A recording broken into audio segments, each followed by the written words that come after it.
1973 থেকে 74 কেমন ছিল বাংলা আর বাংলার রাখাল রাজার বিজয় উৎসব, তা নিয়ে সহকর্মী সাদাত হাবিব সেতুর একটি রিপোর্ট। চলুন দেখি।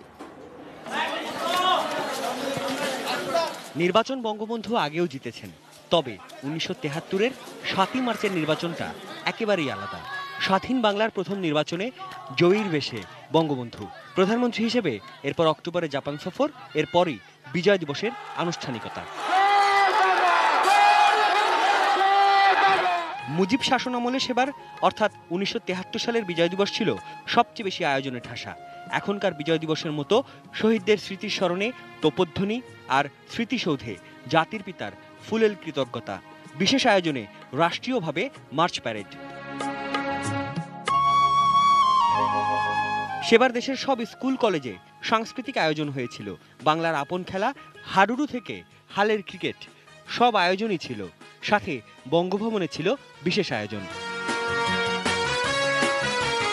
1974-এ অভ্যন্তরীণ রাজনীতি আর পররাষ্ট্রনীতিতে ব্যস্ততম সময় কেটেছে শেখ মুজিবুরের।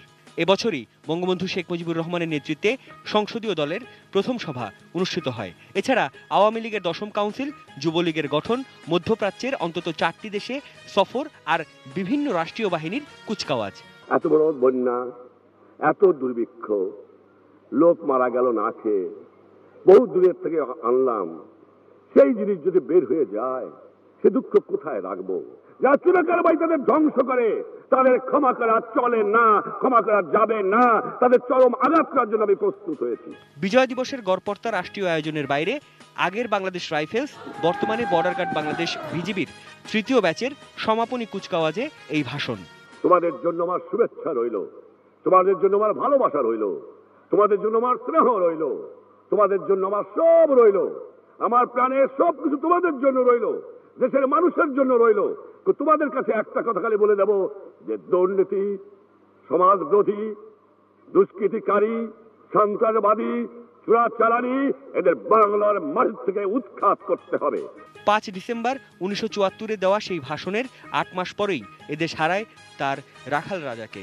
তবে জেনে রাখা ভালো, 1974-এর 16ই ডিসেম্বর হরতাল ডেকেছিল সিরাজ শিকদারের পূর্ব বাংলা সর্বহারা পার্টি, এবং সেই হরতালে সমর্থন দেন মাওলানা হামিদ খান ভাসানী।